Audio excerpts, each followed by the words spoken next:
and then we'll just get into it. Okay. Hello, and welcome to the Doctor Who and Music podcast, Progtor Who. I'm your host, Bob, and I'm joined by a right bunch of yahoos tonight. We have Craig. Hello, Bob. Yahoo! You big yahoo. Suky. Hello. Ruffian. And John. Hello. And our special guest this week on the show is Jamie McCrimmon himself. Hi, Jamie. Hey there, Bob. How you doing? I'm very well, thank you. Thank you for coming on the show. So I thought I'd bring Jamie on to give us some deep insights into this adventure that we're going to be reviewing. Mind Robber. Sorry, John. It's Rabsy Nesbitt, isn't it? No, it's Jamie McCrimmon. Looking at it. Oh, yeah, looking at it. For YouTubers, it looks like I've seen this, but yeah. So what sort of, gives an example of something deep you're going to be giving us, Jamie? You see I went to Papri? Yes, I do. Well, she had a good toss on me Cuba. That's twinkly little beastie. That's great. We're just going to alienate all our Scottish viewers. You know what? I'm just glad he put the effort in because he's clearly rehearsed that a number of times. I think you can tell, actually, because I was convinced. I turned away from the screen at the beginning. I actually thought that Jamie was here. I truly did, actually. Yeah. Anyway, just for the record, I'm Scottish, so it's fine. Cool. Well, thanks, Jamie. Anyway, on this week's show, we're reviewing the Patrick Troughton adventure, The Mind Robber. We'll be giving our whatever we decide out of 10, reading out your feedback to the story, find out watching next time, playing great songs, voting for the Benni. It's all going on. Anyway, it's time for... I know. So we've got a long way to go now, lads. Anyway, I'm going to tickle this little stick and we're going to DBT realize. Right, cool. I don't know why Jamie, come here. That was funny. I was just taken back to Revelation of the Daleks then with the DJ by Alexis Sale. Just sounded just like him. Alexis with his Elvis accent. Oh, yeah. I love Alexis Sale. I do as well. Okay. That stick is tickled, and we are on our journey, you bunch of yahoos. Talking of yahoos, have we got any Nahoos news? I've got a bit of news. Fucking hell. I think I've got news. It's not from the official Doctor Who side, but I picked it up, and I'm pretty certain it is. But you guys all know the credible stuff, whereas I just talk crap. Which is that basically Doctor Who's been renewed for another 3 seasons, including the next one, and that Chibnall's still the showrunner. Is that proper news? I've heard rumours, but I've not actually seen anything concrete. Where did you see it, Craig? I took a picture of it and I've not got the top bit of the screen. I think it was something like Doctor Who. Literally took a picture of it. Wow. I always do to remind. That's how I do it. That's how I do my news. Anything I want to do, I take a picture of it and then read it out. So yeah, I think it was Doctor Who news, but it wasn't official BBC stuff. So I wasn't 100% certain, but I was quite excited about it, to be honest. Cool. Even if it just made up scandal, it kept me going through the day. Well, we'll find out, won't we? Oh no, until it's official, nothing is set in stone, Craig. That is for sure. So is that all your news? That's good news, that, isn't it? It's not on my news. It's one piece of news. It's something. Very good. The show's not on air. Cheers. Well, my eyes now. What? I'm wearing a new T-shirt. I'm wearing a new Doctor Who T-shirt. Oh, you are. Hang on. Look at that. Birth present. Yeah, that's it. Craig, why are you moving things, Craig? Oh, yeah. Why are you moving things, Craig? Sorry. It's a lovely T-shirt. I'm getting cocky now. So, Suky, you got some news, won't you? Yeah, I've got loads and loads and loads of news. Right. So jealous. Well, then, go on, furnish us. Right. Yeah, there's some more stuff on the Time Lord Victoria stuff. There was a panel at Comic Con. Don't fall asleep. There was a panel at Comic Con. Wait. That they've done. I think this deserves explanation. Why is it boring, guys? What is it? Because explain it to me. Because I'm only interested in real Doctor Who, as in what is on the BBC telly. No, but I don't care about the Big Finish stuff. You'll have to explain. Oh, it's just about Big Finish, right? Yeah. Okay. All right. I know what and it is. It's not even played by the proper Doctors. As far as that, the minute I realised it wasn't even the proper Doctors, it was like, oh, this is really more snoozeville. No offence, Suky, whatsoever. Please carry on. Come on, sir. Right. Crack on, Suky. So there's some more Time Lord Victoria stuff. Stop doing that, Craig. Right. There's some more Time Lord Victoria stuff, which is there's going to be some more comics going to be released by Titan Comics, focusing on the 10th, 11th, and by the looks of it, 8th Doctors there. There's also going to be 2 vinyl records released with David Tennant on one and Paul McGann on the other, and you can listen to any order. But the cast, it seems a bit quite interesting because they've got Arthur Darvill coming back, but apparently it's not as Rory. So that's a lonely centurion, maybe. As the spin-off. Other bits of news I've got is Paul McGann has never done a podcast interview, apparently. And if you want to know what he thinks about Doctor Who, there's a 2-part podcast interview that he's done with a show called Follow Your Curiosity. The first episode was released on the 5th of August and the second one's on the 19th of August. Also, Cutaway Comics is a independent comic producer, and they've got license to do some BBC television characters from Doctor Who. And what they did was a Kickstarter to do comics on Orsini, from which was from a Revelation of the Dalek. Yeah. And they asked for £678, but they've raised something like £8,000. Quite a specific number, though, isn't it? Yeah, £678. Plus the costs, I'm assuming. Yeah, I just don't know why that specific one, that number was given, but they've gone into £8,000. And so now there's rumours of a Lytton spin-off as well, spin-off comic from the was it Resurrection of the Doctors? The artwork and extras have been released for Doctor Who Fury from the Deep. Right, so Yes. if any of you are interested in purchasing that, which will be when 14th of September. 14th of September. That date's been pending for so long. That pre-order date. Have you ordered it? Of course, I fucking ordered Fury from the Deep. I ordered it about 13 years ago. Did you? It feels like forever it's been coming out. Yeah, why? What are you saying that for? No, just. You sounded like you were accusing me of something. Like I'd fucking no, someone. I'm not What, you accusing bought a you of DVD? Fucking hell. Can you buy it on what's Blu-ray? going on? Is it out on Blu-ray? Yeah, I've got Craig! a DVD Blu-ray, I mean. Craig, why are Mummy and Daddy fighting? I missed him. I've not spoken to him for like 2 weeks. That's cool. Have you got any more? Have you got any deaths, bringer of doom? No, there's nothing. No deaths. Oh, and the other final bit of news I've got is there will be a Doctor Who annual this year, which will be released on 3rd of September. Fucking awesome. So there's One loads for of kids. great. So you'll be able to pick it up Great. for £1 in Yeah. about December. Yeah, lots of great stuff coming out in Suky by the sound of it. Whoop, whoop. John, have you got any news? Well, I just want to thank Suky for a quite comprehensive load of news that I knew very little about. Yeah. Thanks, John. No, you did a Can good- I just share hell of a something job, with you haven't on that line, John? Because we agreed so much last time, and I'm about to get killed. I think I didn't even know Fury from the Deep was coming out. I'm quite excited. Exactly. I what haven't I mean. pre-ordered it, and I didn't even know you could buy it in a few weeks. So I had seen Yeah, the stuff well- like animation, but Well, I've bought 2, This so is you the can have whole one off me. point for of the 400 news, quid. guys, that to inform people, and therefore, just I'm because just going to go quiet while I pre-order it. Class. And Well, all that is just me trying to get out of saying that I don't have any news. No. that's absolutely fine. That was a good thing. I have some news about me and John. We are appearing on Ship's Deep Dive again. We're continuing our journey on the Lynch Mob, and it's just dropped on Ship's Deep Dive podcast. We review Mulholland Drive. What a film! Unbelievable, and we get pretty deep. Yes, Suky? Just to let people know that have been following my little exploits with my daughter's wedding, it happened last weekend. It was fantastic. It was brilliant. Loved every second of it. And she and her husband are quite happy with how things happen, even with the Yay! It's quite telling that, like, out of all the news, and there was tons of news, and you forgot about your daughter's wedding. So I mean, Bad, isn't it? priorities-wise, I'm not quite sure what's going on there. I don't care. Bad. She don't listen to the Bad. podcast, so she ain't going to know anyway. Well, but no, I'm glad it's all, because that's been a drama for a while, hasn't it, for you in your life? So I'm glad it's all done and over. And it was nice to have a break for you for a couple of weeks as well. I have got just some shout outs. Yes, we've got Mulholland Drive coming out on Shep's Deep Dive. Me, John, and Cliff Shepherd. It's a cool podcast. So check it out. There'll be more of that coming up. Don't forget, we've got a YouTube channel.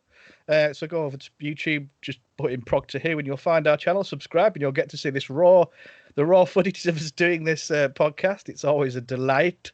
And just if you can go on iTunes, send us reviews. Just join in as much as you can, because we love hearing from you and all that kind of stuff. We love being as interactive as possible. Have you got any news, Jamie McCrimmon? I got a wee bit of news. I do. Well, it's chickens. Excellent. Cool. Well, if we've finished with the news, we'll thanks, John. Golf clap. We'll move on. I'm going to put a trailer in here for the mind robber. Cool. Oh yeah, we're reviewing Doctor Who, aren't we? Shit. That's right. So we're reviewing that Doctor Who. So first thoughts. We'll do now. Cool. All right. The Mind Robber. Wow. Doctor Who's answer to Twin Peaks, possibly. This is a Patrick Troughton trippy story, and this is the first thoughts around the table, lads, as we normally do.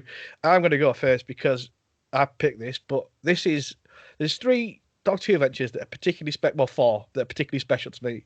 There is the Time Meddler, the Mind Robber, the Sea Devils, and 5 Doctors. But these 3 are very special because these are the ones that were on TV, and I got to tape them. So I've seen these more than any other Doctor Who, really. And that's one of the reasons why I'm a bit soppy for the Mind Robber. And I adored it because it's one of the ones before we started buying videos that I watched repeatedly. So it'll always have a special place in my heart. Obviously, Patrick Troughton as a Doctor Who is my second favourite Doctor as well, after Sylvester McCoy. And I love this, and I've seen it many times. I've not seen it for a while, but it did not disappoint me. It was just a great, fun, weird, surreal 60s romp. It was cool, and I'm just going to put it out there. I love this story. Love it, love it, love it. No pressure, guys. So, Craig. Like you, actually, I saw this the first time when it was on BBC Two back in, was it 92 or 93, something like that. I remember the house I was in. I was in Kensington, Liverpool, so it's got to be my second year at uni, and it was one of my first tastes of Troughton, because obviously I'd not got the videos and all the rest of it. I'd only ever seen the Dominators when it was on the 5 Faces of the Doctor, and yeah, I loved it when I first watched it. That was my first thoughts. Like you would have taped it off, so I had it lined up, saw it quite a few times. It doesn't really disappoint. It is what it is. It's not my favourite story, but it is. It's a good story. It's nice. It's different. It's quirky, and I like it. Excellent. So positive. Suky. Yeah, same as you guys. I remember watching it back in the 90s, and I enjoyed it then. Watching it again, the first episode it's just fantastic, with a brilliant cliffhanger, and then it just becomes a sort of run around of them just going round and round and round. So I'd say it was okay. First episode brilliant. The rest of it was okay. Fair enough. John. Well, my first Troughton, and yes. I enjoyed him very much. I liked the fact that the opening bit is him smiling on the opening credit things. So you know you're going to get a sort of nice Doctor. I think that he's very different from Hartnell, and I'm pleased to say. I like him. The story itself is like, the good thing about this story, I mean, the effects at times are a little bit dodgy, but who cares about that sort of stuff when the story is so inventive? Yeah.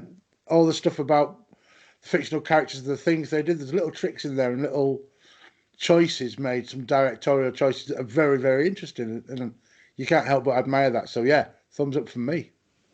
Lovely. So it's going to be a fairly positive podcast. I think Sucky's going to be the most grumpy this time. And talking, he's tired of Suky, after the wedding, isn't he? I bet he's knackered. How many litres of spirits did you drink, even though you don't drink? I did not drink anything as in spirits, but I did go for quite a few fruit juices. But I have still got loads of spirit left over. Rock and roll, guys. Rock and roll. Which I will be knocking out on Facebook or whatever. Quite selling. Basically, isn't that illegal for you to sell alcohol? No, I don't think so. It better not be. I'm going to get rid of it somehow. Give it away as a gift. It fucking is. I was going to say it is to sell alcohol unlicensed. But yeah. Okay. All right. Then. You're a man of note to yourself. I'm not saying any more Sucky about you, mate.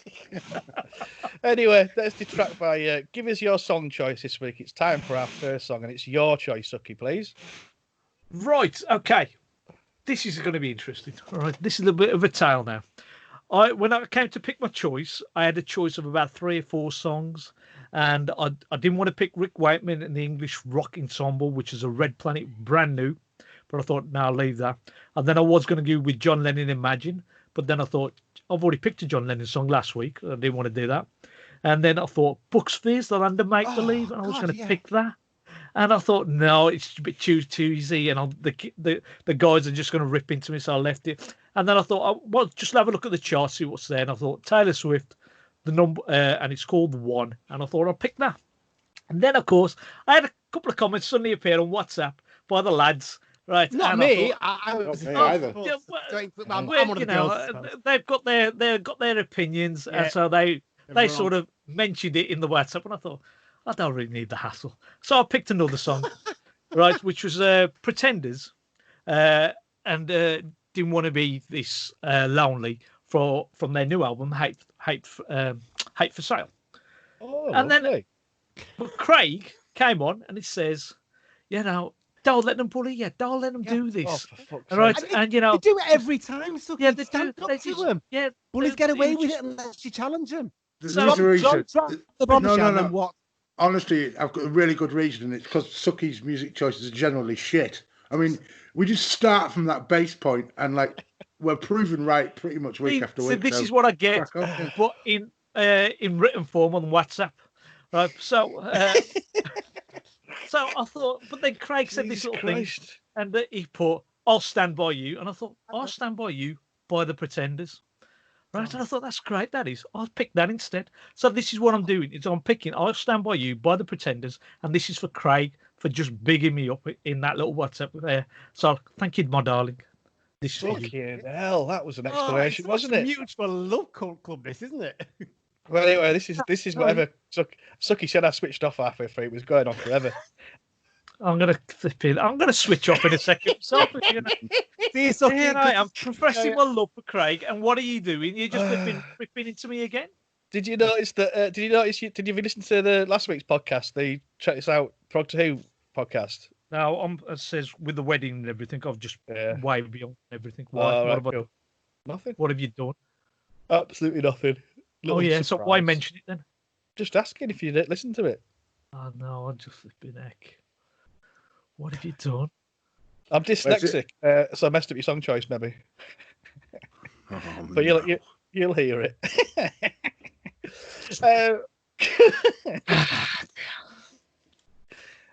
Right, cool. So it's fat file. You got your fat file ready, Craig? Yeah, on my phone. Pictures ready.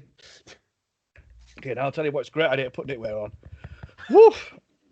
Oh, that looks hot. I'm sitting in a room where I've had to close Thanks, Greg. the doors.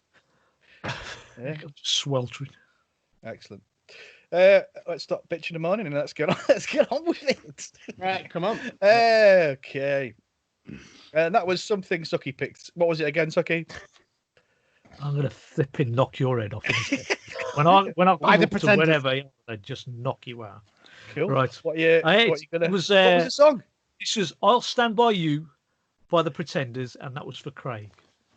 Oh, Cheers, love. You're listening to Progtor Who. We're reviewing the Patrick Troughton adventure, The Mind Robber. We're about to, but before we get in deep, actually, we're going to come to the hostess with the mostess, the man with the facts, Craig Stimpson. Give us your facts and factors good. I'll fact you good and fast. Okay, here we go. So it was initially its second serial, 6th season, from the 14th of September to 12th of October, 1968, well before any of us were born. Patrick Troughton as the Doctor, Fraser Hines and Hamish Wilson as Jamie McCrinnan. Was he not available tonight, Bob, to come on and chat at all? Yeah, he's having a little sleep, but he's waking up a little bit now, Craig. Yeah, Wendy Padbury and her spandex were available. So Wendy, okay. It was 5 episodes, 20 minutes each. That was a bit of a blessing, actually, I have to say. I think that kind of helped it. Directed by David Maloney, who's done all kinds of stuff for Doctor Who, as well as Zedcars, Juliet Bravo, worked on The Rescue, and it was written by Derek Sherwin for episode 1 uncredited, and Peter Ling for the rest of it. He did quite a lot, actually, didn't he? Let's have a look. What did it say here? Yeah, he did quite a lot, that's all I'm going to say. And then it was preceded by The Dominators and followed by The Invasion, but not for 3 weeks afterwards, because even though it says next time, whatever, there was a 3 weeks because it was the Olympics or something crap sporty like that. So viewing figures roughly around the mid 6.5, 6.6, 7.2, 7.3, 6.7. So actually quite good viewing figures. And then when it was redone from the 31st of January till the 28th of February 92, it got roughly 2.5 million, 3.46 million on the last one. So quite high up for that, actually. So there were its viewing figures. As you know now, guys, it's where did it come in the poll of polls? We all love a good big poll. So where are we going to go with this one? I can't remember how many there were, John. No, that's your usual question. 240 odd. Cheers, John. So where we're going to go with, I'm going to go with Bob because he came first. And sorry, he chose this. I'm going to go. No comment on how long. 112. 112. All right, John. I think it's going to be far higher than that. I'm going to go 70. 70. Okay, and then finally, the love of my life at the moment, Suky. I'm going to go 112. One of you was really close again. Really, I went 112. Yeah, you went went 112. Yeah, it wasn't. No, you went 100. 112. I said. Did you say 112? Yeah, so we're both done the same thing. I'm going to go 102 now. Fair enough. That's fair enough. I'm going 112. No, don't, John. I wouldn't change. Anyway, you've not asked Jamie McCrimmon what you're doing. Oh, sorry, Jamie. Sorry, I forgot he was there because he's been so quiet, munching on his drinking his iron brew. What's he gonna give it? 40, very good. Sorry, Jamie. Just say it again. What? Fantastic, excellent. Well, you weren't there, Jamie. The one who was closest again was John. John was near. John, well done. What did you say, John? 70, didn't you? 70. Yeah, it's 73. Well done. Nice. Fucking hell. Yeah, very close. You guys are really up your fucking game if I'm winning things. Awesome. Thank you very much for that, Craig. That was very informative. That's getting deep, boys. So, relatively positive. I'm going to come to Suky first because you were a bit down on it. So, what's your ish? What's your ish, Bish? The issue isn't that much. I mean, the first episode, if you see it, it's just the main cast in there, and they're just creeping around. There's all the eerie music playing. There's the voices there, and you're just constantly thinking there's something happening, and it's just very eerie. And then they go out in the white void, and it just looks really, really great.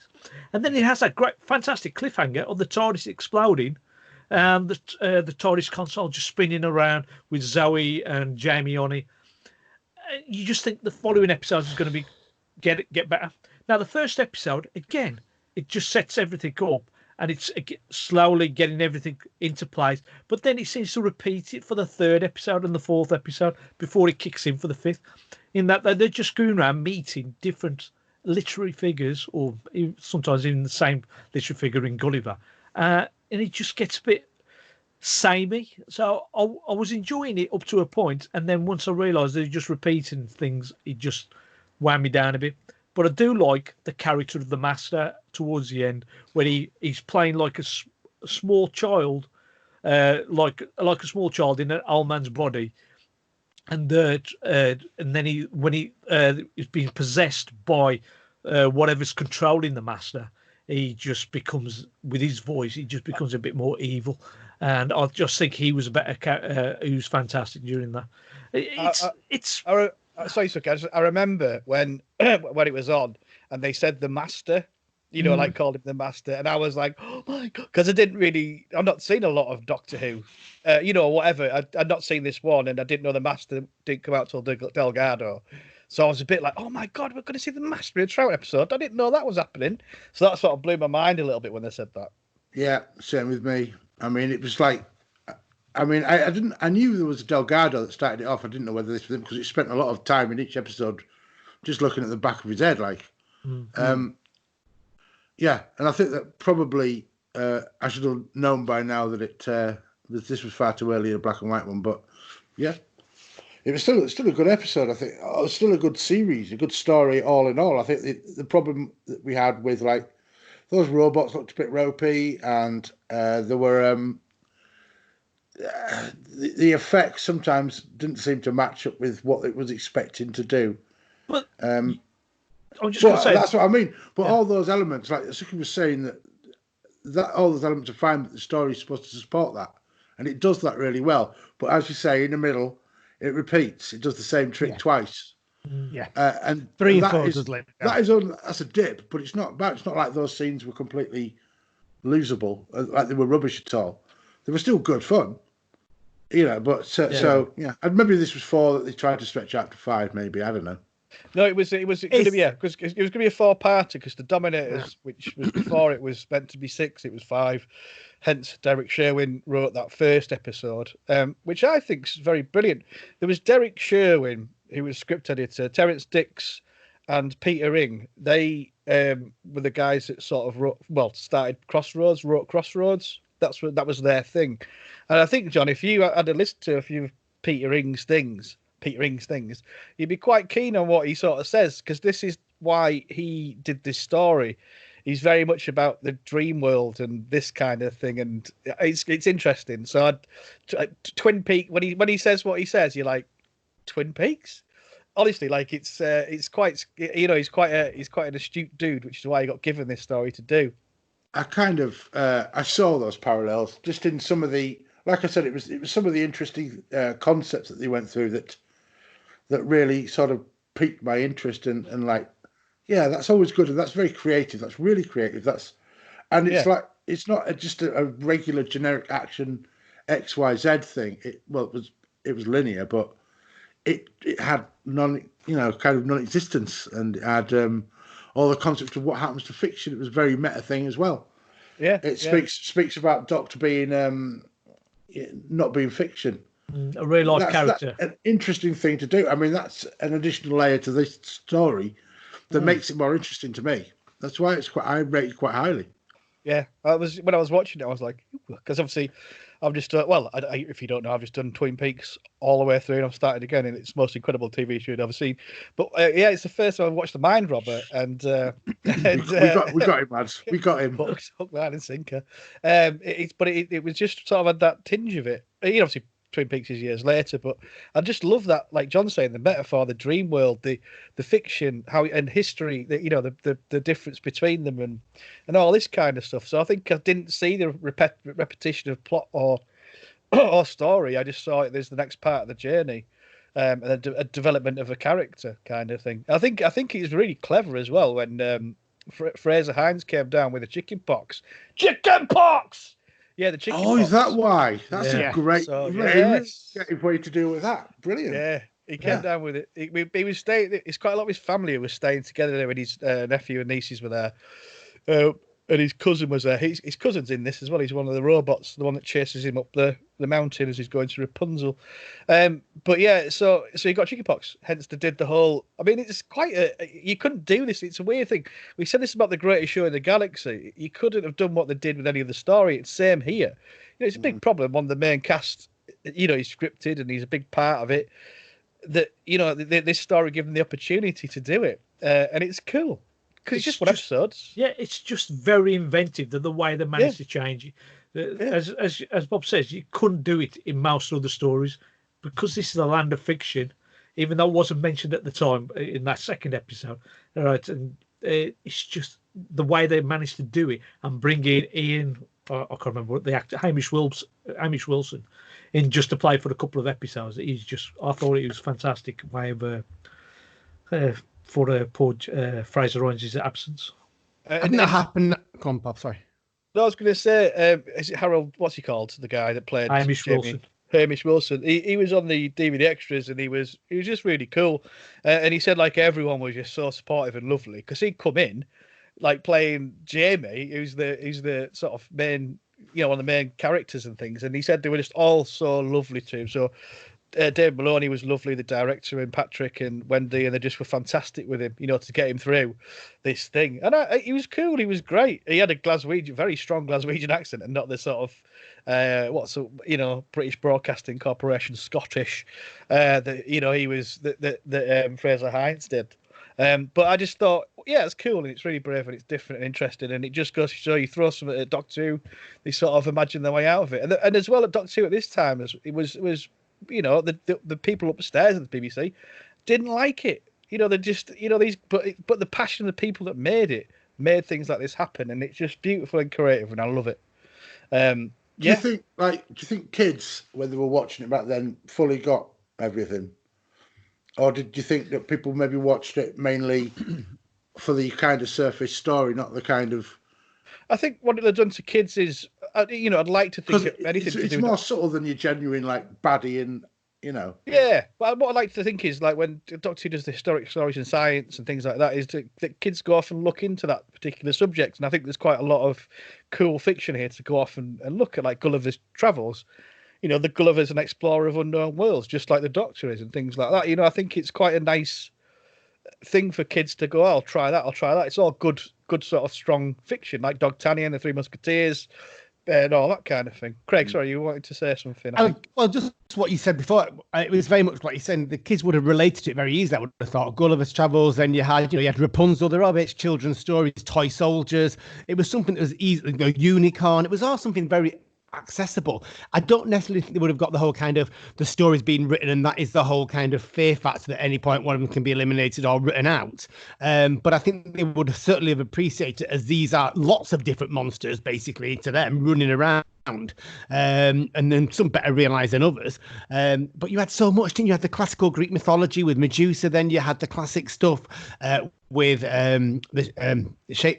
Three Musketeers, and then you had Rapunzel, the land of fairy tales. I thought it was so many beautiful elements that it appealed to so many different kids, no matter what their taste would have been. I thought it was really creative, that. And I think as well, what Peter Ing said about it was, it's about an author creating something, and he was the author creating a world of fiction, and he sort of related it to that. I would check out listening to Peter Ing. He's quite a good, strong sort of ideas man, and he's cool. I think in episode 4, when it starts, that's when it comes out, isn't it? It's kind of being typed as they're talking about it. I think that becomes really clear there. I think what has been a subtext all the way through is very explicit. And that's when I really kind of began to think, this is actually a really creative story. I did see the first one, I just saw it as a bit sapphire and steering, a bit strange and a bit surreal, which I loved. It was dark and tense and mysterious. Episodes 2 and 3, I saw very much traditional Doctor Who run around with the added excitement of Jamie's face changing, being very creative. But it was episode 4 when I began to think, this is actually really quite adult in a way, beyond just the characters. And I enjoyed that, is what it became. And also the contrast between the fictional world and then the kind of, the sci-fi lab as such. That was really stark. The guy that played Gulliver, you'll know Suky straight away. Bernard Horsfall. Because he was one of the first Time Lords, wasn't he, in the War Games? Is that right? Yes, and then he went on to play Chancellor Goth. That's right. And he was also in Planet of the Daleks as well. He's strong. He's a very strong actor. I really, really like him. Oh, yes. I think he's great. I think that the supporting cast in this, because they were quite minimal. I think you had Gulliver and the Master. Because I don't know, Rapunzel was just, Rapunzel was Imagine What Speed. The only one, what I did like though, is that he threw in one from the future, from Zoe's time. Cackman, or whatever he was called. The carcass. Oh, the carcass. Yeah. That was a bit, it was just... That was, I thought that was dead clever. That was really good, because you've given them the concept, and then you're saying that concept can also apply to things you don't understand or don't know. Yeah. And that's the whole point of fiction. And I wasn't very well realised, though, was it? It was a bit... It would have been better just getting someone who was muscly, rather than a kind of rubber outfit. It's not all about that, Craig. It's not all about that. I think, actually, I'm just thinking maybe because the carcass is from a comic strip, so he's sort of drawn with the abs in place. So instead of actually having your own version in your head, you're actually seeing a printed version, a picture already there. So that's why it looked like he did. Right, and it's one of the characters that we didn't know as well, which is that's what I said. I liked it was personal to Zoe. So and I quite like the fact that Doctor obviously had been to her time because he picked her up from there. But he, I love that line of saying, "Well, I didn't get time to read comics," that kind of thing. I like that kind of thing. It's good. The only bit, I mean, I did enjoy Zoe taking the carcass, beating the carcass up, but you could just tell it was just badly staged, the actual fight scene, because you can't see Wendy Pabry throwing 6'7". She's got one move. She's got one move that she does like 7 or 8 times. And she's running up to him to be able to grab his arm to be able to do it. Right. And then towards the end, when she's got him in the headlock, she's there. She can't help herself. She's done the fight sequence and she's got a big, massive grin on her face, but she's not supposed to. And it's then when she managed to say a line, then she starts to smile. I like that. Yeah, you enjoyed it. Quite nice. Yeah, it's cool. Like, because she's one of the first female Doctor Who companions that is, she does do the scream, but she's bossy. She's brain, clever. She's got a brain. She bosses them both about. Although Barbara was obviously very strong, I think she's the sort of strong, independent '60s woman kind of thing. When you look, I think because she's shorter as well in comparison to the guys, it adds more to a kind of presence on there because it's almost like she really stands out because she's smaller than in comparison when you're looking, and then out comes this great capacity. I think she's a really good actress in it. Really good actress. What Bob's saying about the strong '60s woman, this was the time of the Avengers. And I think they probably looked at Dinah Rigg in her cat suits that she used to have on there, and decided we'll have Wendy Pabry in one as well. So maybe they were just copying the Avengers and their way of portraying the women. Do you think that whole TARDIS sequence at the end of part 1 was partly so we could all look at her ass it went around the TARDIS console? Not that I personally did, but I don't. And do you know why? Why, John? Please tell. Because that shot of the TARDIS breaking up and the top-down shot in space of that console that they're clinging to like a life raft is a very well-conceived artistic shot. Oh, it is. No, it is great. But with the whole nothing to do, I don't think it's anything to do with their ass. That's probably coincidence. So why wasn't it Jamie? Absolutely not. It was that shot. But Jamie, he had this problem all the way through. He was wearing a kilt, right? You'd see up his kilt. Nobody wants that. And there's somebody sitting right there wants it. I was going to say, I think it's fantastic. Especially the way Trout turns around with his eye. That's just brilliantly scary. I think I like the companions. I liked Zoe. She was perky. She was chipper. I'm not. You're not objectifying her, are you, John? No, I'm saying she's chipper. I don't know. She's feisty. What do you want me to say? Yeah, I liked her because she doesn't scream a lot. She did have her own agency. She didn't take any of this crap particularly, despite Jamie wanting to try and protect her every 5 minutes, which is she didn't need. Hey, I protected her with my keeper. I didn't like Jamie's accent. I didn't particularly think the fact that he was a piper's son and wore a kilt was particularly sensitive. It was this is what all Scotsmen look like. Don't be so fucking stupid. You're not even that far away from them. Stop it. But this is one of my favourite TARDIS teams, and I think my favourite is Harry Sullivan. I'm criticising the concept that he. But it's when you don't get. It does come from that era, doesn't it? Yeah, that's what I was going to say. Yeah, it comes from. I know, I get it. It's stereotypical. I was going to say. You don't get it so much in this one that with Fraser Hines and Patrick Troughton, they are top cheeky, best mates, proper and it really it doesn't come across as much in this one, but you go across into other stories and their relationship is just brilliant. And I think Zoe really adds a proper dynamic to the triumvirate of these companions. There's a bit that I noticed when I was watching it, and I was thinking, I can't remember the Doctor saying this all the while, but he kept telling Jamie to be quiet. Please be quiet. Jamie, quiet, please. Jamie, quiet. And it's happened in about in one episode about 3 or 4 times. And I was thinking, I can't remember Jamie offering an opinion where the Doctor just shot him down all the while. And so I don't know what was going on there. I think that might have implied the seriousness of the situation rather, because it was quite a serious situation, and Jamie was blathering on in his usual, apparently what it looks like to be a usual manner, and the Doctor was like, "This is a serious situation," so the Doctor didn't really have time for it, whereas he maybe should have done. It's my headcanon for that. That's how it works. He says, "Oh my word," a lot in the first episode too. I never really saw that as one of his phrases, like run obviously and things like that. But he says, "Oh my word," such a lot in that first. I never it kind of dawned. I didn't notice what you said, Suky, but yeah, I think this is where you started getting those lines coming through. Hang on. Oh no, it's the cloister bell. I'm just looking at what the situation is, lads. Craig, it's your song choice. Oh, what a surprise. It could have been anyone then. Well, we've all pretty much had this, haven't we now? Even Bob gave himself the song choice last time. That was bad, that one. I've tried like mad, but he's not giving it me yet. I don't know what you're picking. I don't know why. Mm-hmm. I don't know yet. So go on, Craig. Well, obviously, I was very excited about this. Alanis Morissette's released a new album, as you know. John, she's a goddess to me. So I've obviously, the difficulty for me was which song did I choose off this album. So I just went with one that I thought was a bit different to what she normally does, and it's actually upbeat and positive. So I've gone with Sandbox Love off the new album, Such Pretty Forks in the Road. Excellent. Do you know what? I knocked this cloister bell off well before you started, Craig, because I love Alanis.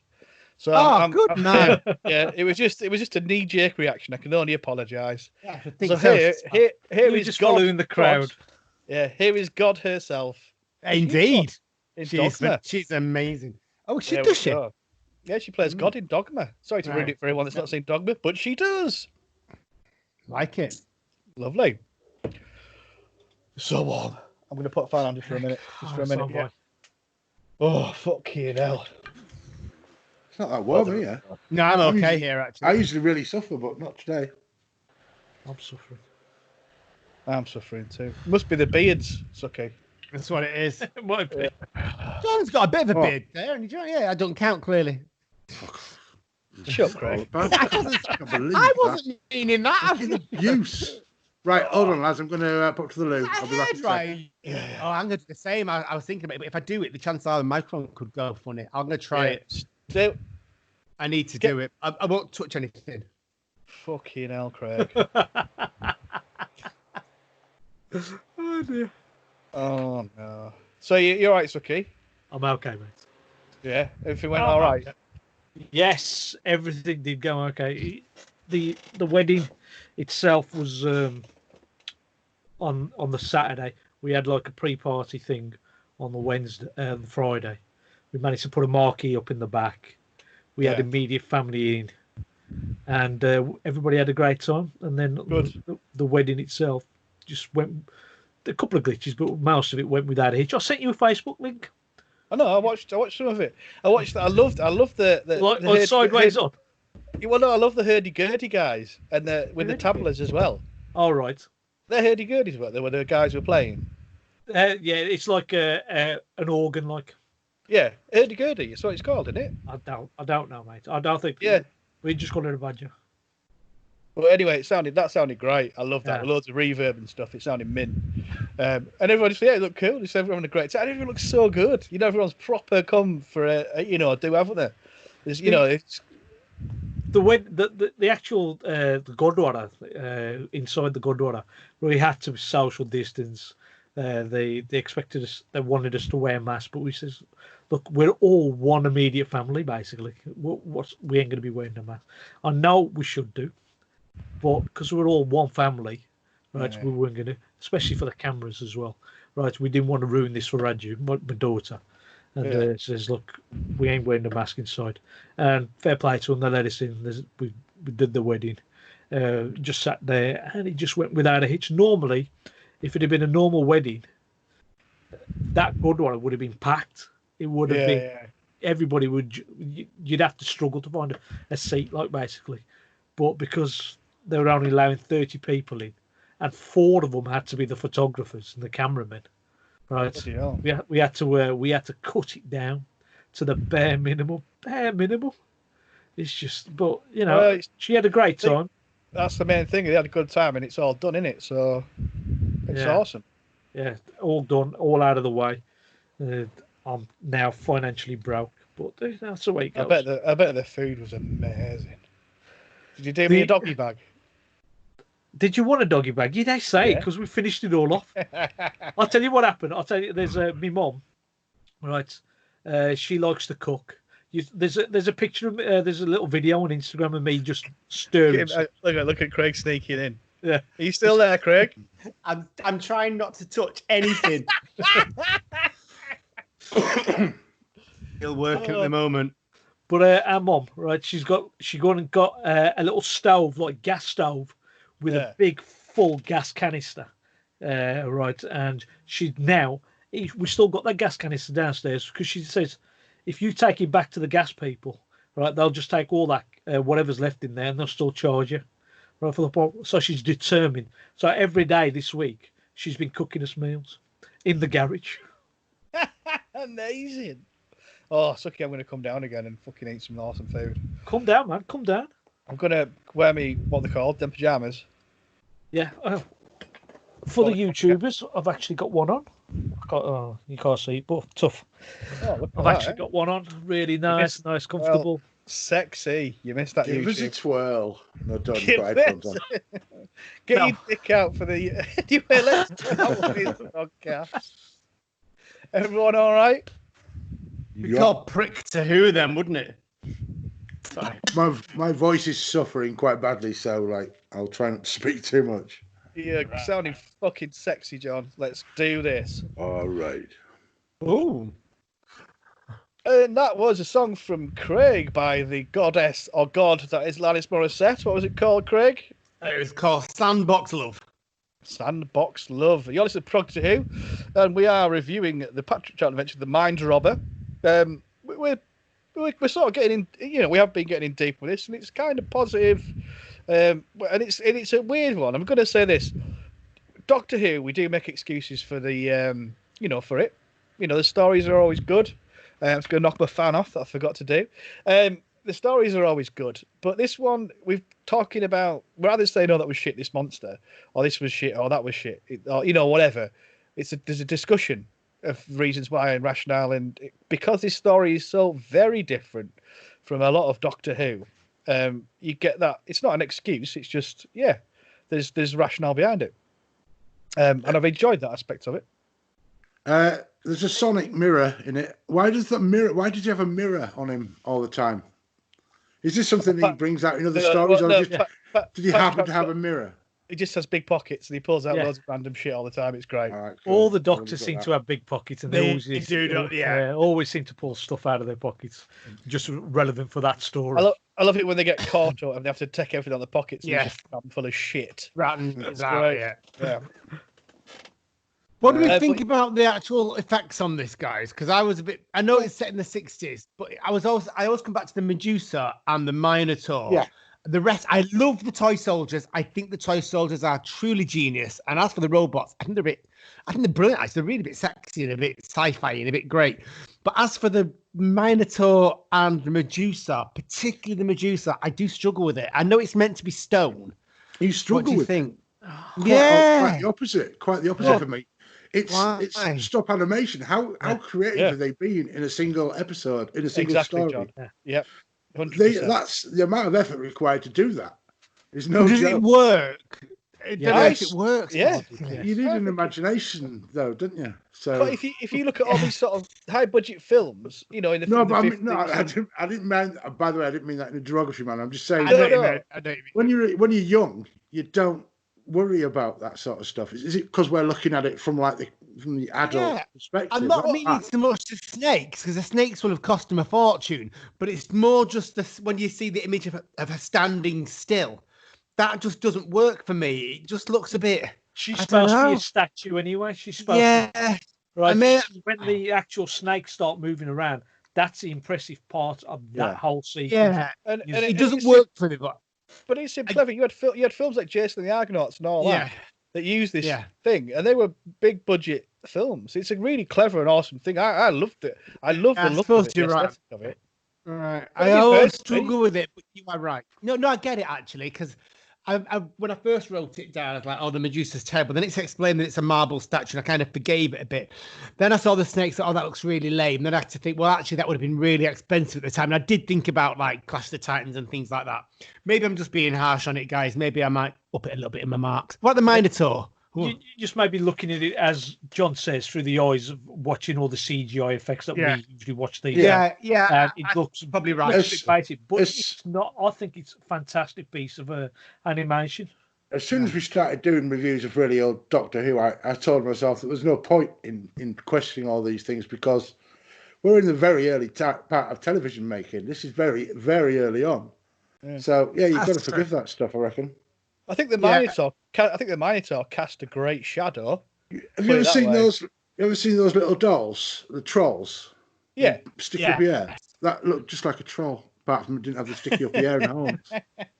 Very good. That's trash. Yeah. But David Maloney did limit the sort of visual of the Minotaur. He had this great shadow shot before anything else. And he's a really good director. Like, he didn't reveal the key on the back of the toy soldiers. Oh, that's the toy soldiers are cracking design. They're great, and that sound effect is just brilliant. I love that in Doctor Who. When you get the sound effects coming, the sound all the way through of this was good. Yeah. All the effects are quite interesting as well. Everyone put a great deal of work into this. With the toy soldiers, they had to literally crane them into the trousers. So they had to sort of lift them into the trousers. That was the only way to do it, because it was, like I said before, Fraser Hines' cousin, who was one of them. So they were just stuck in this suit, and they just walk. It must have been so restricted. I know a lot of these suits were very restricted, but this one particularly, you're lowered into these trousers, or these sort of whatever they're made of, and that's your movement and all that. But they did look brilliant, particularly in black and white. They look great. I mean, I've seen some of the colour photographs of this, and again, it still looks beautiful. It looks brilliant. Oh, I wish they would tell, because some of the things I put on the Progtor Who site, kind of getting some feedback, were in colour, and I was like, wouldn't it be great if this was colorized, actually? Because I bet it would be really more vivid. I bet the toy soldiers would look stunning all the way through. But the same applied to... Sorry, John. No, you go for it. Go for it, Bob. I was going to say the same applied to Marco Polo, because we got the opportunity to watch the tally snaps in colour, and that really added a beauty to it, I thought, as well. Yeah, it kept me awake for 5 seconds more. Go on, John. Sorry, man. Oh, I can't remember what I was saying now, but it's fine. It's probably awesome though. That time when we got the master and we got introduced to the master, he's got some white goo at the side of his mouth for like long enough for some makeup artist to come and say, like, wipe it off or something. For God's sake! But yeah, that annoyed me. That was very little that annoyed me in this. The creaky doors were just a bit too fucking creaky. You know what I mean? Yeah. They were. Creaky doors were a bit too creaky. Something that's really scared me to death, though. Speaking about things like that, there's the kind of next to the controller, you've got the master, you've got the kind of the being thing that's up stuck. I've seen some of those in John Lewis in the lighting departments, and I'm a bit scared about it because we nearly had one put in our room. I did love the bit though when they sort of. We got Zoe and Jamie, who are basically playing the part they're playing the Five Doctors. This whole character repetition, this doppelganger or whatever. Then they trick him to go in the TARDIS, and they have this like childish little giggle and laugh, and he's stuck in the thing, and he has the mind off with the master. I think that's really cool. A really cool idea. It's a bit Morbius like before its time. There's so many cool little concepts and quirks to this story that I just adore. I just think it's good, but I think that's over really quick. I think they could have made more. It seemed to come to a really quick, sudden end for me. I know it was a very quick climax, Craig. It was a slow build, quick climax. Sometimes that's the way it goes. You just set them up, Bob, and Craig just knocked them out of the park, doesn't he? I just can't ever resist it. It's okay. Oh, dear. Yes, mate. Yeah, I just want to say I know you guys are going on about the toy soldiers, but I did quite like the robots, the white robots that they used. I mean, Bob's got it on his YouTube. If you look on the YouTube, and you'll see it on his background there. And those white robots were a great design, but they weren't made for the show. They were a cast off They were from a previous television show called Out of the Unknown, and because this episode was the first episode was just going to be quickly made without any extra people in there. They just managed to get these robots from storage somewhere, and they just used them in that first episode, and then they carried on using them a bit later on. But I just think those robots actually look really, really good. There was some cool they do stuff. But there was some cool stuff for the infotext. You know, their ray beam, the hypno beam, or whatever. It was telling you. So they had 5 cameras on that in the first episode, in that first set, and it told you which ones they were merging with. So they merged that. It was a spinning plate, by the way, that thing, and they merged it with this camera and that camera. There's a lot of camera merging going on, and again, really clever stuff. You know, for this time, there's a lot of really clever stuff for this time in here. Yeah. And that's what you got to sort of take your hat off. It is an experimental piece. It's lovely. It's just cool. I love it. I think it's an experimental piece. It just, I mean, I know we've not reviewed it yet. But if you look at the Web Planet, not the Web Planet, is it the Web Planet? Sorry, the one with the First Doctor.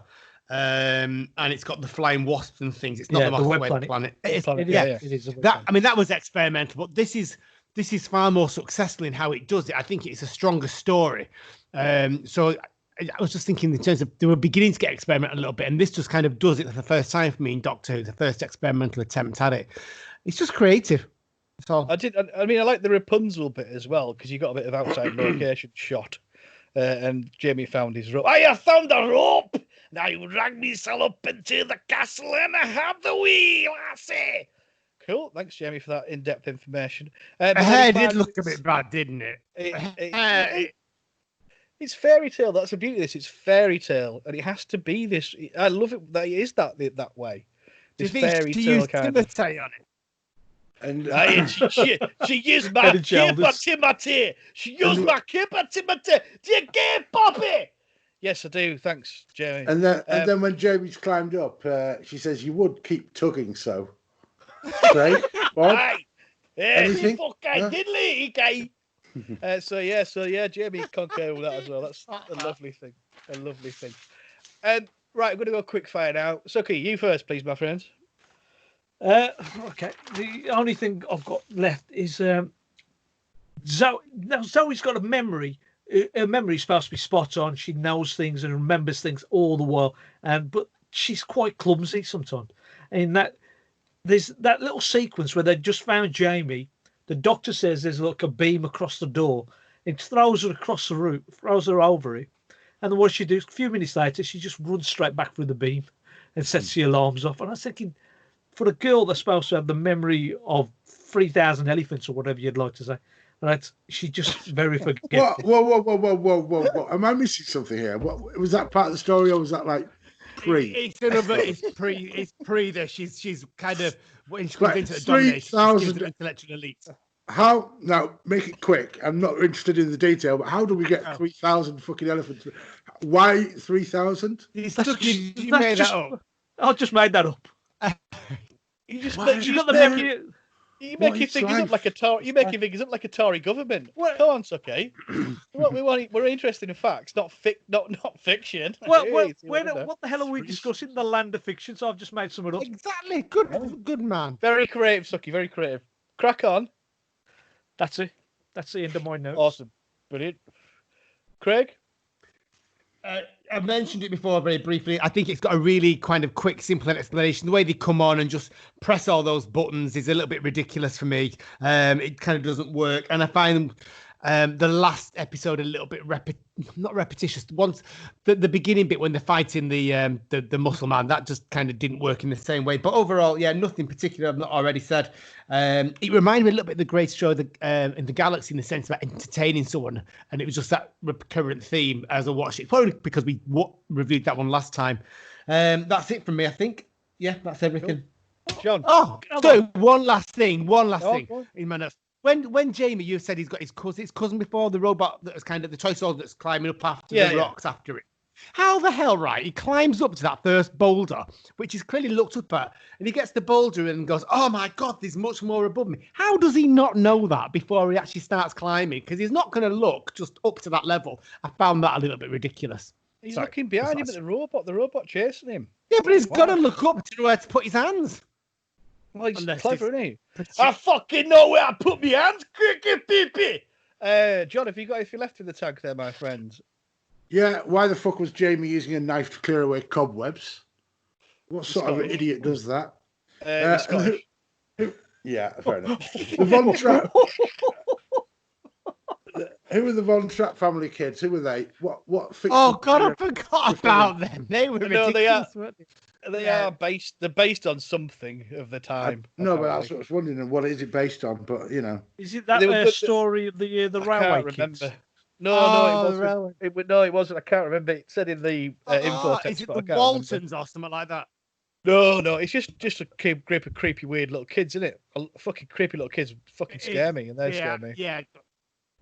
I really like the trees when they first get to the place and all these square, weirdly designed trees. I thought that was really inventive. That was a very nice idea. That was pretty much class. So, World's Creakiest Doors, we've done that. The unicorn, the charging bloody hot unicorn. That was quite a good scene. The white donkey, the painted white donkey, is what it was, or something. Apparently, it was fine. Painted white donkey, but yeah, white horse. Woo. Yeah, I know. No, I know.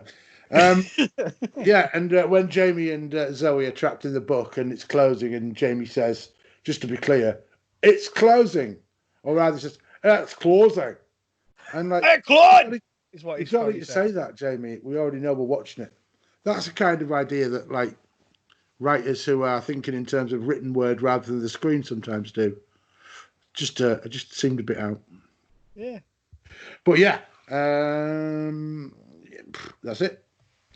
Well, what I do love, Cyrano de Bergerac's nose was fucking stupid. Oh, that was ridiculous. Yeah. I was going to say at the end, I do love this whole battle of wits, between the Doctor and the Master, and the fact that he can't just say kill this, do that, because it will have implications to him. Clever. It is clever. It's a bit of a mindfuck because it's a real awesome battle of wits. It's not stupid. It's really well done. And I find that just very exciting, and it's very, very cool. Is this better than? Because you really like this, Bob. Is this better than the War Games? No. Right. Cool. No. Well, just it's a weird one. My entire line is just lost now. I was expecting you to say yes. So no, I've got very emotive things about several Troughton things. One is this one because it was on telly. The second one is the Seeds of Death, because it was one of the first ones that came out on VHS. And I was in Darlington with my mother, and she said, "You can have your treat," and I said, "I want that video," and she said, "It's black and white. You won't like it," and I was like, "I will," and I loved it. Not just to spite my man, but I just genuinely love that story. And the War Games arrived. It was the most Doctor Who had ever bought, as in length. The length of the story and this big 20 gazillion episodes. Oh, and it's fucking brilliant. Yeah. But no, but it's a special story for me. Yeah, absolutely. I know I said this story repeats stuff, but the War Games also repeats stuff, but it's done better. It's done a lot better than this. Yeah, it's different. Don't believe a word they're telling you, John. This is a different and very special story. Right, cool. Anyway, let's put what we're going to call it this time. We're going to put some. You've got your hand up, Suky, to say something. There's a fan theory that this story didn't actually happen because it's all set in the land of fiction. Then it doesn't follow on straight into the next story because they've still got the Master. Whether wink out of existence, go back to the TARDIS. Did this story actually happen or not? I mean, I don't know the answer, but I want to know as well, does this story start when it's with the lava, the really bad sub lava? Yeah. What was that the end of the previous tale? Yes. Yeah. Right, cool, nice. And then they go into the next tale kind of thing. And we see a white TARDIS, which I thought was really nice. Yeah, the whole white. Just when they put the white costume on, they went to sort of black with the camera effect. White kilt. Now I've seen everything. So. I see Peter Stringford wearing a white kilt. I'm sure leather it was too. Maybe. Anyway, let's put some unicorn horns out of 10 on this badger. Are we all right? Yeah, all good. All good. Cool. Lads, give me your unicorn horns out of 10, please. I am going to come to you first, Craig, if I may. Yeah, I like this story. It's just very typical Doctor Who for me, so I'm going to give it 7 out of 10. 7? That's not bad. 7 unicorn. Yes, that's horns a nice average score. Average story, 7 out of 10. Lovely, lovely. Suky. I'm Unicorn gonna give- horns out of 10. I was going to give it quite a low score for some reason. I don't know why, but having discussed it and then bringing back the memories of actually watching it back in the 90s, I'm going to give it the same score as Craig. It's 7 out of 10. 7 Good unicorn choice. horns. Oh, cool. That's very good. John. I'm trying to work out what my score system is about. And I'm trying not to be overly optimistic with the score, but fuck it. I really, really like the story. 9.5 out of 10. Good, John. Wow, my God, wow. Really fantastic. good, really good, really inventive. And I was surprised at that. So, yeah, 9.5 out of 10. Amazing. I couldn't That's do 10 very, because I really just fun. can't morally do 10 ever. Of So course you can. You got to. Okay. Doesn't have to be I'm- perfect to get 10.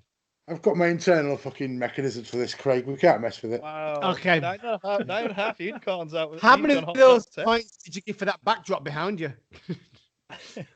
Honestly, that didn't have any impact. It just I was not blown away by anything, but bloody how well directed this was. So that was Oh, it. that's And really she's nice. got a nice ass. Yeah. Yeah, fuck it, there, bit peachy. That's right, Jamie. Okay, I'm gonna give this a strong 9 out of 10. It's very, very Wow. special. Very, very special. So 9 unicorn horns out of 10. What about you, Jamie? I give it 1. Excellent. That's brilliant. Thank you very much for that information. Okay, enough of what we Is that one actually counted officially towards a rating system for the end of the season? Yeah. It's just important. I still Right, want. cool. I actually want to know why he's only voting it 1. He was in it. You fucking don't tell me what to do, you fucking baby bear. That's what he What? said. I can't What? calm him down. He's had his No, total- he's got a point. He's got a point. Chucky, Yeah, he's just got leave solid it. points, okay. Oh, He's right, got okay, grumpy whatever. as well. He's a Don't bit make grumpy. a Scotsman mad. Yeah, just No, chill out. no, Stop they'll go fucking into having quarantine a- like stop they having do a in go- Aberdeen. Stop having a go at Jamie McCrimmon. What's he done to you? I Nothing. don't think he's done anything to me at all. Right, but if he wants to come and see me, I'll tell him. Just tell him what I am. I'll, Calm I'll down, have a Jamie, conversation. calm All right. Everybody settle. It's no need for this fighting. Craig, Mum and Daddy are fighting again. It's not just mummy and daddy. They're having a divorce with Jamie. Okay. Anyway, enough of what we think. Let's find out what you think. It's time for listeners' feedback. You fucking dick! Then have you? I'll have you. Fuck you! Fucking Come on. All right, lads. I'm gonna try Right. and find the Okay. shit ton as well. You are? Got a shit ton. Yeah, there's a lot of feedback for this. Yeah, there's a lot. Is there, I think, is any more being delivered, actually? I think. No. Oh, I'm looking at Greatest Show in the Galaxy as well. Sorry, I forgot to delete it after the last time. Hang on. Let me go to the right one. I think everything's in there, isn't it, now? So. Yeah, David's was the last one, I think. David Paul Morgan. Yeah, I think so. Brilliant. Yeah, we missed his feedback again. No, we didn't. We did. No, we didn't. I fucking saw it, edited it in. Did you? Put it in. Yeah. Oh, Fucking pro, But Sucky. It's great because it's like it's his thing, David, isn't it? It's like Yeah, that's why I felt really proud. He's written loads. he does really good stuff, and then he's always just slightly too late. I love it. the thing was, he wasn't too late. He's actually put it in 2 hours before we recorded. Yeah, he did. I Yeah. forgot. Just Well, like, I'd edited it all, and then I'd output it as an MP4, and then I put it on Facebook when I was uploading it. I thought, oh shit! oh, I saw that. Yeah, as well. Yeah. So I went for it and put it That in. sounds complicated. Oh, it wasn't That's great. right, Greg. Are you drinking ginger beer? Yeah, I love ginger beer. I bet you do. Right, cool. That makes no fucking sense. A little bit of ginger in my mouth. It's always It hot. does make sense, John, in some weird way. There's a Oh, slight yeah. sexual tone to it, so it's always funny. Best part about Right. a joke is explaining it afterwards. I find. Exposition is for idiots, John, and we all know that. Right, okay. I am gonna do this. Have you got a piece to say? It's okay. I was just nothing. Nothing. Calm down. Chill. God, No, calm I don't want down. What the flipping fuck's arguing happening? with Jamie's flipping alter ego again. I love it. I love it. This is ridiculous. It's brilliant. Okay. Listeners' feedback. Let's find out what you lovely, awesome listeners think. I love this bit because it's great for your awesome and eclectic opinions. I'm going to come to you first, John, please, if you can read out the first listeners' feedback. Dwayne Bunny, Sirens of Audio, I think. This was the first black and white episode I ever saw. For some reason, the ABC decided to randomly show this along with the Crotons in the mid-80s. The Mind Robber is still one of my faves from that era. That incredible cliffhanger to episode 1 where the TARDIS exploded blew my mind. And as I got older, so did Wendy Padbury's bottom. I also thought the stop-motion Medusa effect was very cool. It was a very rare thing that Doctor Who did fantasy. The Celestial Toymaker was the first, but this was far better. I wish they'd used Peter Ling again. Imagine what he could have done in the psychedelic 70s. Cheers, Dwayne. Yeah, definitely. Thank you, Dwayne. I'm appearing on the Sirens of Audio podcast, and me, Dwayne, and Philip, his co-host, we reviewed Spare Parts. It was a lot of fun. It was cool. It was like late at night for them, I think. And it was like midday for me, them being in Tasmania, Australia. But it was good fun. They're great lads. Hopefully, they're going to do a lockdown with me, Dwayne and Philip, off the Sounds of Audio podcast. Next, Craig, you go. Stu Guttridge. I recommend watching YouTube reactor Seska says she has been watching this. I didn't get a chance to do that. I think we should should go back and watch it. Thank you, Stuart. Suky. Oh dear, sorry about that. We've got Doctor Who's line is it anyway, and that's Miles, and he's put the concept is excellent. The execution has never quite done it for me, to be honest.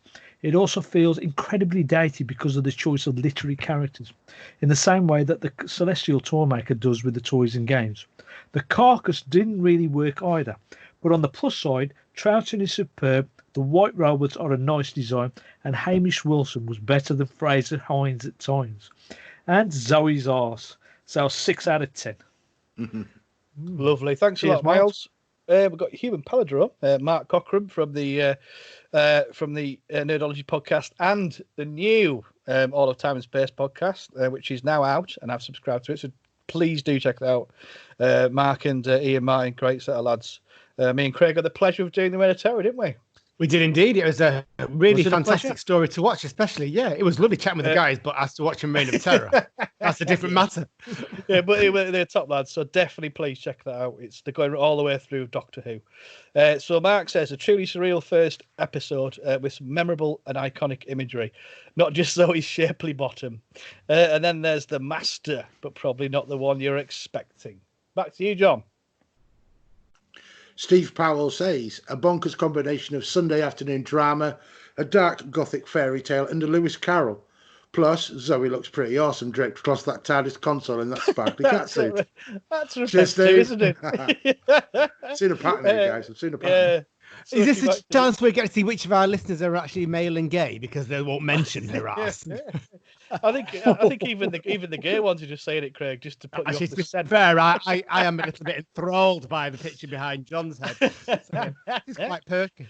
Suky, back fuck's sake. Back to you, Suky. Mark Klaus, and he's put first Troughton story I ever saw, and still one of my favourites. Trippy David Lynch vibes. Maybe should have been a 4-parter as it tails off a bit towards the end, but still a solid 8.5 out of 10. Cheers, Mark. Thank you very much, Craig. Sheep. Hang on a second, sorry. Sheep. I have to zoom in on that. Sheep. Chefs. The fucking podcast that me and John do a bit. I didn't zoom in on it. I do apologize. It's only because you replaced him for one episode. Yeah, I'm not forgiving him for that either. And he didn't like it, bloody 42. How can I'm not forgotten that. Just you wait till my choice is like it's a great 42, and 42 with me in it this time. It's a great romp of the story, and I'm sure you've covered Zoe in her catsuit. Yum. It has to be said, it's got a huge amount of the psychedelic from the era. You could easily have added Pink Floyd's Saucerful of Secrets playing in the background. It's wacky and crazy, but it works well. The wooden soldiers are not as scary as the freaky children, the damned with their riddles. It has to be said, modern writers for Doctor Who needs to do a few bongs or some acid to drop a few cracking madcap episodes like this in the future. 8.420 out of 10. Fantastic. Thank you very much, Sheep Deep Dive. It's clipped up. Head up a Ship's Deep Dive podcast. You'll be able to hear me and John there as well doing our lunch mob stuff. We have the legend that's Mark Atkinson. Now, Mark put out a mini episode on his own. I loved it. It was a genuine smile for me throughout. He played a couple of his songs off his new album, which you can find at Mark Atkinson with Mark with a C.co.uk. It's great, but it was funny. He started off so happy and positive, and then he started just, when he does that talking to himself when he's on his own, and then it was just brilliant. I love it when Mark talks to himself. It's just hilarious. But yeah, so I really enjoyed the episode, Mark. It made me smile a lot. It was great, and your songs were brilliant.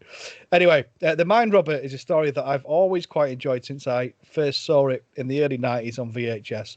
I always thought it had memories of I always thought I had memories of the white robots, which I rather quite like from my early childhood, until I realised that I can't have watched it on original transmission. I was only 6 months old at the time.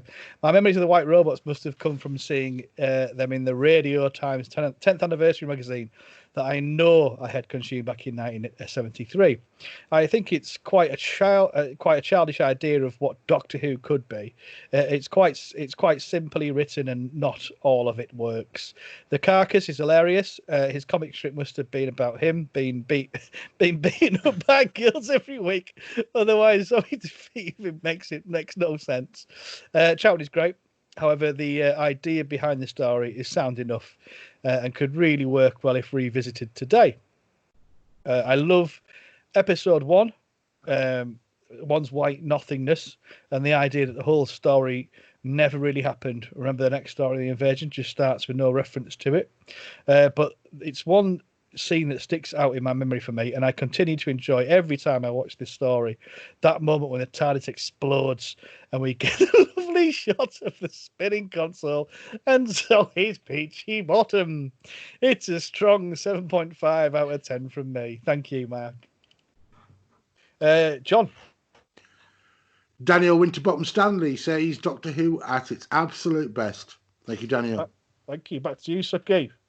We've got Michael Donahue, and they put a fantastic and creepy first episode that gives way to a lovely little story that feels a welcome break from the normal Troughton base Under Siege template, especially when doing a chronological rewatch. Cheers, Michael. Thank you. Craig. The Doctor Who Big Blue podcast, Big Blue Box podcast, an obvious classic, this one, albeit over the odd number of 5 parts. Troughton is on form with some interesting supporting characters. The cutouts look creepy, and overall a fun, otherworldly feel to it. A tweet is too short, so a simple thumbs up it is. Thank you very much. Cheers. Big Blue Box podcast, great podcast. Check it out. We've got Paul Faber.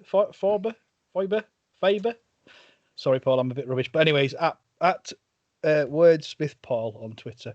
My favourite story, episode 1, lends the rest menace as the TARDIS, as Team TARDIS is trapped, based on a great looking cliffhanger. The climatic duel between the Doctor and the Master of the Land of Fiction involving fictional characters was great. I like the mighty Carcass. Wonderful word play. Back to you, John. Dan Talks Doctor Who says A Grower was too off the wall when I first watched it to enjoy it. Needs to be enjoyed for what it is, as it's very different to much of that era. Thank you very much. And finally, Suky, the man that's got his feedback in this time. Yes, he has. What do you mean this time? He's always had his feedback in. I don't think we've ever forgotten him. Missed on 26. Right, we've got David Paul Morgan. And he's put, I would have been a little 7-year-old Morgan watching this after my Saturday tea time beans on toast. Really high concept, the world of the mind becoming real. The white robots and featureless white landscape at the start, and the classic scene of the TARDIS shattering and intrepid crew tumbling through the void is firmly lodged in my memory. I also recall them changing the actor playing Jamie because Fraser was ill, a very creative solution. I found their conversations with Gulliver charming. Am I right in thinking that all of Gulliver's responses are direct quotes from the books? Also, I was impressed by the Forrester words like the letters in a stick of rock. The device of the story writing itself as the participants carry on is often used. Never-ending story, and one of the Muppets films did this. I was very impressed with the costume and model work, especially the claymation Gorgon. Very creepy. The master of fiction is endearing and was only trying to find a replacement. Very tragic. A very imaginative romp, but clearly 4 episodes stretched across 6. I'd like to see this in colour. 5 Sounds like a door. 5 white robots out of 10. Now, cheers, David. But it did bring up that thing about Gulliver's, all Gulliver's lines. Did anybody check up on that? That is correct. It said on the info text that everything was taken from Gulliver's lines. So it was all Gulliver. And they said which books it was from, like book whatever. So apparently so, yes. Very impressed with Peter Ling then. Yeah, thank you, Peter Ling's he's a good writer, man. He's a good writer. Anyway, thank you very much indeed, as always, for taking the time to write into us and give us your feedback. It's always a good laugh, and it's very interesting as well. Anyway, it's time for a song, and it's my song this week. It's off one of my favourite albums of all time, which is the greatest hits of Phil Collins. It is Easy Lover by Phil Collins. Hit it! Wasn't expecting that to come out of your mouth, Bob. No, it's quality. It's for fucking greatest. My Phil Collins. Yeah. This sounds daft, like, because if I ever see someone in a band t-shirt when I'm playing, so if they have like Black Sabbath on or whatever, I always say like on Nirvana, they get these t-shirts, don't they? They don't know who they are. I'm like, oh, what's your favourite album? They're like, oh, greatest hits. And I think it's hilarious, but genuinely, the greatest hits of Phil Collins is one of my favourite albums. It's fucking brilliant, and I love Easy Lover. It's a great tune to play as well. It's a lot of fun. Anyway, enough of this jibber jabber. And that was one of the greatest songs written of all time. It was Easy Lover by the mighty Phil Collins from the greatest hits of Phil Collins. It's time to vote for this week's Benni time. It's Benni time. And this means that we are going to vote for who we perceive to be the greatest or best host of the evening. I'm going to come to Suky first. Well, obviously, after my song choice, it's going to be Craig, because he's bigging me up in the WhatsApp. He's defending me, and so I'm just going to go for my darling Craig. Cheers, John. What have I done to hurt you, Suky? What have I done? Yes, John, move over. John, what's your Benni this week? Who's your Benni this week? Well, last time it was Craig, because we had an affinity and we both felt much the same about the thing, or time before. And for that very reason, I'm picking Bob, because he was the most positive about it. And I think it's such. You don't give 9.5 marks for fun. No, exactly. And you parallel my feelings on this quite neatly. So yeah, you're a Benni this week for me. Twin Peak Brothers. That's why, John. The lynch mob. Craig, who's your Benni?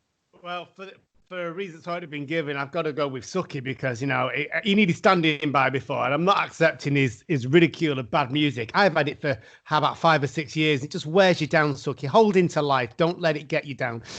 It's just important, really. Us people with proper music need to stand together. Pardon, John? What have I done to hurt you, Craig? Why do you hate me? Why do you hate me? You didn't tell me you love me today. I'm very fickle. I'm a Leo. Well, I'm gonna vote for John, because John gets it, man. He's on my level. He's on my level. He's on my level. So John gets mine. So at the moment we're all Bennies, but we've not asked Jamie McCrimmon what he thinks. Who you voted for, Jamie? Fucking suck it, twat! Fucking you fucker, you fuck! So Jamie McCrimmon's vote inches the Benni towards you, but I think he doesn't get the point of the Benni. Okay, he said my name. Well, yeah. So I think he thinks it's like if he wants to kill you or something. So, but he still voted for it. So you win this week's Benni, Suky. Yay! Thanks to Jamie McCrimmon. Oh my God, I can't remember what's going on anymore. Let's find out what we are going to be watching next time. So, Craig, did you get my thing about picking 3? I did. Yeah, that's new. It's funny you said that, because I was dilemma over 2, picking 3. Suky, can you just check? Can you check one for me? Actually, I'm sure we haven't done it, but I've had a slight wobble in the last 5 minutes. Yeah, 1 second. There's a so like we do track this out now, but we used to do it on Progtor Who. We used to pick 3 and put it on a poll on Twitter because it gets you more listeners than that. So I might as well do it because it's back to Craig now. So Go on then. Tell me which one. Dalek. Chris Eccleston. Dalek. Oh, Yeah, I don't think we've done it, have we? I'm sure we've not, but it's New Who, Dalek. No, we ain't done it. fab. That's great. cool. Okay, well, let's do this. That was going to be the one.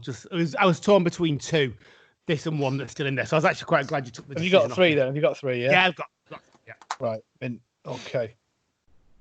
I want to know what we're going to be watching next time, but we've changed it up a bit. Well, changed it back a bit. We're going to go back to the polls we used to do on Twitter. It's Craig's choice to choose first, or choose this time. We're going to ask for 3 stories. We're going to put them on our Twitter at Progtor Who as a poll. So you're going to decide what we're going to be watching or reviewing in 2 weeks' time. Craig, please may we have your choices, darling. You can indeed. In Doctor order, we're going to go with John Pertwee, The Curse of Peladon. Wow. We're going to go with Chris Eccleston, Dalek. And we're going to go with Matt Smith, The Impossible Astronaut, and The Day of the Moon. Wow. That's 3 strong stories, Craig. I wanted something exciting. Well, I did inflict 42 on your last time, and it wasn't very well received, so I thought I might have to up my game a little bit. Do we have the opportunity to like say what you'd like to prefer? What would you prefer out of those 3 yourself, Bob? To make your pitch. It's a tough one. Good It's a idea, tough John. one. The Curse of Peladon is a really strong and awesome story, and one I adore because I was really excited about the Curse of Peladon, but the Curse of Peladon ain't that great. And also quite surprised that Craig's picked a John Pertwee story as well. Dalek is just brilliant. At the time when that came out, I absolutely fucking adored that story. It really brought the character of the Doctor back into Doctor Who. And the Matt Smith adventure, that's a cool, clever, quirky, Moffat craziness. So they're all. Honestly, I'd be happy to watch any of them. Really, I think I'd quite like to watch some New Who, maybe as well. We've not done it for a while. Suki? Well, I love Dalek. I've always loved Dalek in that first season. Curse of Peladon, I just found it overlong, so I'm not sure I'd go for that. But The Impossible Astronaut, Day of the Moon. Now, this is a story that opened up that second season of Matt Smith. Yeah. And it just confused the hell out of me because what was going on, I don't know what was going on. So I'd rather revisit that one than the other 2, so I can get some explanation. Yeah. But they're all good. They're all good stories, aren't they? They're all good stories, but yeah. John, what about you? Well, I quite fancy Troughton. Anything else, but I don't want New Who. I don't want Chris Eccleston. New Who, I don't particularly. Well, man, you guys saying that Daleks is that good makes me want to pick that one. It was the one. Well, in the end, really, I'd prefer Pertwee actually. It was the one Just that because I'm finding those old stories quite interesting. So that's cool. Man. I mean, the Dalek one was when Doctor Who came back. Obviously, it was very exciting in that, but it was the one that brought Doctor Who back into Doctor Who. And I know. Yeah, no. I just said it made the Dalek like wow. And the way Eccleston played it, he always played his best when he was serious and all that. And it was just, I don't know, it was just an incredible episode from an incredible story by Robert Shearman, who did it on Big Finish as well. So it's quite a special story, that one. But anyway, it's not fucking up to us. Yeah, it's not up to us at all. It's up to you guys. So that poll will be landing tonight, and it'll finish in 5 days' time. 5 days? 5 days? Yeah, fuck it, why not? 5 days. So as always, to watch it. Yeah, so thank you very much for listening to the podcast. As always, I hope you've enjoyed it. I've enjoyed it as always, even if it's a bit hot and sweaty. And I'm wearing a vest. Well, I say a vest. It's Vest McCoy's jumper. And it's very sweaty and hot. I can't wait to get out of it. Anyway, until next time, goodbye. It's been a pleasure. Goodbye. Jamie, you, me, outside now. End of the episode. Let's go. Come on. Flipping have you right now. Now, guys, I'm out of here. Guys, that's amazing and all, but I haven't done my fucking song yet. Oh yeah. Oh, Say. It's that Jamie McCrimmon, isn't it? Fucking little tyke. Jamie, shut up. Sorry, Bob. Sorry, but no, fucking fucker. John, yes, please. So to play out the podcast, it's going to be John's song. Can you please tell us what your song is, John? Now, I was distracted in episode 5 by the sudden introduction of some classical music, and I recognised it immediately. It's one of my favourite composers, Bruckner, and I thought, well, you know, it's about time you guys got some proper fucking culture on here, because it's been a while, and so I would implore everybody to music before. I would implore everybody to, like, yeah, it might not be to your taste, it's classical music, but give it a bash. It's Doctor Who related, so fuck it, you've got a reason to listen to it. It's very good. Now, the second problem is, of course, that Bruckner's Seventh Symphony is over an hour long. So, now... So we're going to put it as an underscore all the way through. Don't worry. John. Don't worry, guys, because I'm not going to do that, because it particularly picked from the third movement of the Seventh Symphony, the Scherzo. So you're going to get that. It's 10 minutes. Fucking strap yourselves in, people. Accept it as being something that you will remember in the future, having listened to some classical music. Maybe if you don't. Do you know what? Do you want to do the full music I'll on it? put the full hour on. I'll put the full hour on. No. There's no need. There's no need. Don't want to hurt people. You know, it's a lot to take in. Okay, we'll stick with 10 minutes is more accessible, and that's the part that was actually played in the Doctor Who episode. So is that the swashbuckling bit? You can see, if you can work out which part it is. You've got the problem, of course, that it's 4 movements within this one movement. So it's, you know, enjoy. Sounds like one of our poos. I tend to have 4 movements in a poo, so that's good. Yeah, That's something I associate with. Don't cheapen classical music with your filth. The first one though is like a relaxing pump. Even for me, that was I'm brave about. You know, so the first part's a relaxing pump, because then you're on the toilet, so you don't think you're going to follow through or anything. My second movement is my bowels ejecting something, and then sometimes when I get. Why do you hate me, Bob? What have I done to you? All of you have attacked me. I've not attacked you. I'm telling you that now. I've only attacked James. Have we got to movement 3 yet? I'm curious, because obviously you're now relaxed and the wind has come out. What's the next?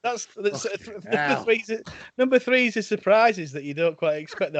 Peter Patter, and then fucking hell, that one didn't come out. And then the fourth is the finale. The fourth is the finale.